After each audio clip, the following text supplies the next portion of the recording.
دور حاضر کے اندر جس طرح سے لوگ جدت کی طرف بڑھ رہے ہیں تو کچھ ایسے طبقے بھی اٹھ رہے ہیں جو ائمہ فقہا کا انکار کرتے ہیں، ائمہ محدثین کا انکار کرتے ہیں، انکار حدیث میں وہ ماہر ہیں، انکار فقہ میں وہ ماہر ہیں۔ لیکن ایک بات کو ذہن نشین کریں کہ یہ سب سے بڑا الزام جو لگتا ہے وہ امام اعظم ابو حنیفہ رحمۃ اللہ علیہ پہ لگتا ہے، کیونکہ فقہ کو مرتب کرنے والے وہ حضرت امام اعظم ابو حنیفہ رحمۃ اللہ علیہ ہی تھے۔ آپ ان کو بانی فقہ کہہ سکتے ہیں۔ ایک دفعہ آپ کے استاد ابراہیم نخعی رحمۃ اللہ علیہ آپ سے ان کے استاد نے مسئلہ پوچھا تو حضرت امام اعظم ابو حنیفہ رحمۃ اللہ علیہ نے مسئلہ کا جواب دیا تو حضرت ابراہیم نخعی پوچھنے لگے کہ نعمان، اس مسئلے کا جواب تجھے کہاں سے ملا؟ حضرت امام اعظم ابو حنیفہ عرض کرتے ہیں، استاد جی یہ میں نے آپ سے ہی ایک حدیث پاک پڑھی تھی تو یہ میں نے اس حدیث سے ہی مسئلہ نکالا ہے۔ پوچھا کون سی حدیث پاک؟ انہوں نے وہ حدیث پاک سنا دی۔ تو اس دفعہ حضرت ابراہیم نخعی نے یہ جملے بولے کہ نعمان، ہم جو ہیں محدثین، ہم ہیں پنسار والے، ہم ہیں میڈیکل سٹور والے، ہم ہیں فارمیسی والے، لیکن تم ڈاکٹر ہو، تمہیں معلوم ہے کہ تم نے کس حدیث سے کون سا مسئلہ نکالنا ہے، تمہیں معلوم ہے کہ کس مریض کو کون سی دوا دینی۔ حضرت امام اعظم ابو حنیفہ رحمۃ اللہ علیہ اپنے استاد امام حماد کے پاس تشریف لائے، عرض کی حضرت میں مکمل پڑھ چکا ہوں تو میں اب دین کی تبلیغ کے لیے کہاں جاؤں؟ حضرت امام حماد اپنی مسند سے کھڑے ہو گئے، کہا بیٹا آپ کو کہیں بھی جانے کی ضرورت نہیں، آپ میری مسند پر بیٹھ کر دین کا کام کریں۔ جس کا استاد اس کی اتنی عزت کرے، اس امام اعظم ابو حنیفہ کا مقام کتنا ہوگا۔ امام شافعی رحمۃ اللہ علیہ یہ دوسرے نمبر پہ فقہ کے امام ہیں۔ 150 ہجری میں امام شافعی پیدا ہوئے، 70 ہجری میں امام اعظم ابو حنیفہ پیدا ہوئے، اور امام اعظم ابو حنیفہ رحمۃ اللہ علیہ نے 16 احادیث وہ ایک واسطے کے ساتھ سنی ہوئی تھی احادیات میں سے، یعنی کہ حضور علیہ الصلوۃ والسلام اور امام اعظم ابو حنیفہ کے درمیان صرف اس حدیث کا درمیان ایک ہی واسطہ تھا، جو حضور نے جملے بولے اور امام ابو حنیفہ تک پہنچے تو ایک ہی شخص کا واسطہ تھا، تو 16 حدیثیں تھی۔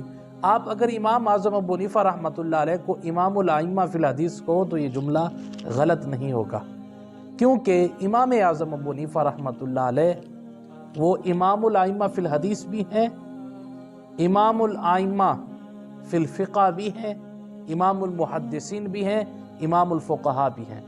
اگر میں یہ جملہ بولوں کہ سید التابعین ہے علم کے لحاظ سے تو یہ جملہ غلط نہیں ہوگا۔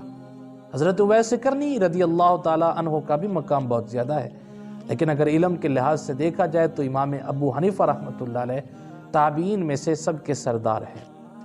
امام ابو حنیفہ رحمۃ اللہ علیہ نے ساری زندگی دین کی تبلیغ کی، دین کا کام کیا، اور امام ابو حنیفہ رحمۃ اللہ علیہ پہ جو سب سے بڑا الزام لگتا تھا وہ یہ تھا کہ آپ صاحب الرائے شخص ہیں، لیکن حقیقت میں امام ابو حنیفہ رحمۃ اللہ علیہ نے کوئی بھی مسئلہ اپنی طرف سے نہیں کرا، بلکہ وہ مسئلہ قرآن اور حدیث سے نکالا، اور امام ابو حنیفہ رحمۃ اللہ علیہ نے ساری زندگی دین کا کام کیا۔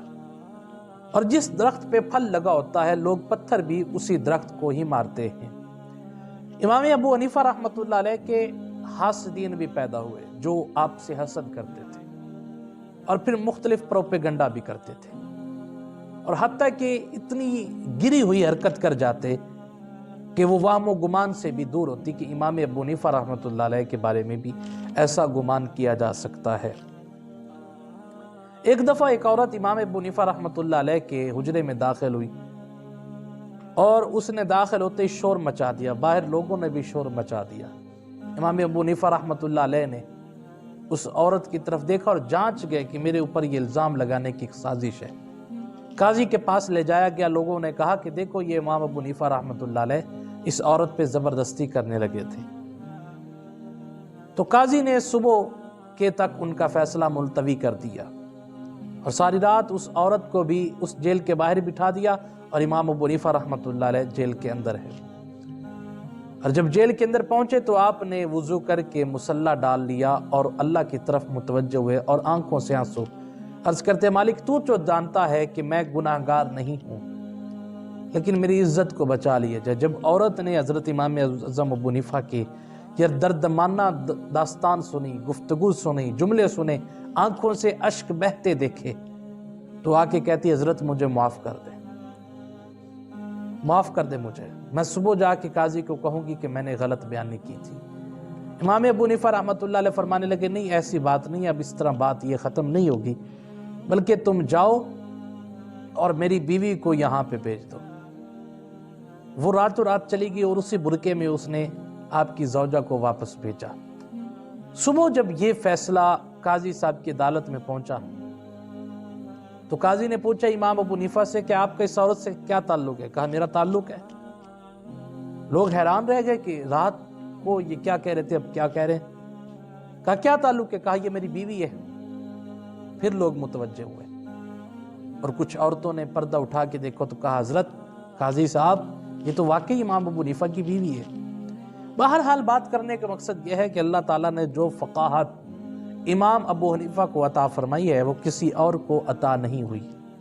امام الائمہ فی الحدیث، امام الائمہ فی الفقہاء وہ امام ابو حنیفہ رحمۃ اللہ علیہ ہیں، اور انہی کے بارے میں حدیث پاک بھی ہے کہ اگر فارغ سے ایک شخص ہوگا، اگر علم ثریا ستارے کے پاس بھی ہوا تو وہ شخص لے آئے گا.